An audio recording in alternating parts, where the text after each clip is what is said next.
وما يستوي البحران هذا عذب فرات سائغ شرابه وهذا ملح أجاج ومن كل تأكلون لحما طريا وتستخرجون حلية تلبسونها وترى الفلك فيه مواخر لتبتغوا من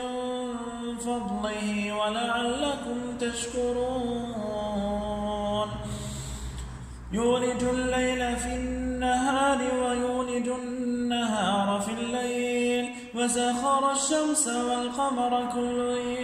يجري لأجل مسمى ذلكم الله ربكم له الملك والذين تدعون من دونه ما يملكون من قطمير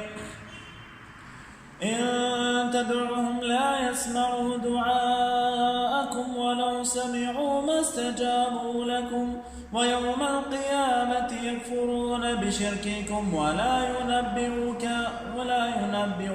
مثل خبير يا أيها الناس أنتم الفقراء إلى الله والله هو الغني الحميد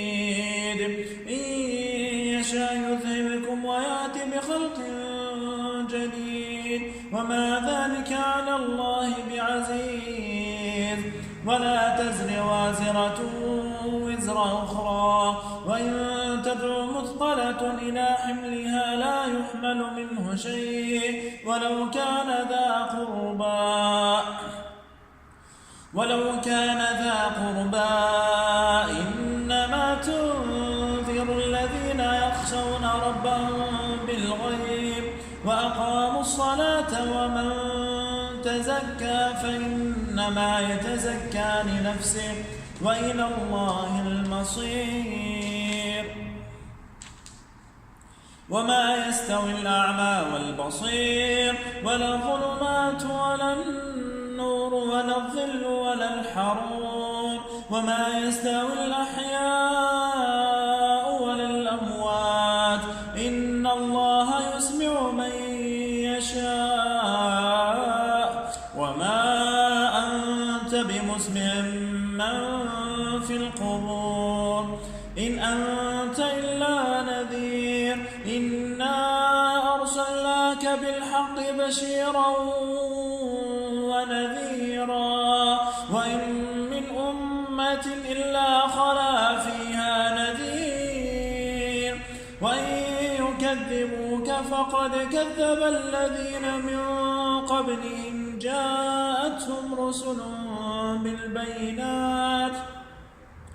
وبالزبر وبالكتاب المنير ثم أخذت الذين كفروا فكيف كان نكير ألم تر أن الله أنزل من السماء ماء فأخرجنا به ثمرات مختلفا ألوانها ومن الجبال جدد بيض وحمر مختلف ألوانها وغرابيب سود ومن الناس والدواب والأنعام مختلف ألوانه كذلك إنما يخشى الله من عباده العلماء إن الله عزيز غفور إن الذين يتلون كتاب الله وأقاموا الصلاة وأنفقوا مما رزقناهم سرا وعلانية يرجون تجارة لن تبور ليوفيهم أجورهم ويزيدهم من فضله إنه غفور شكور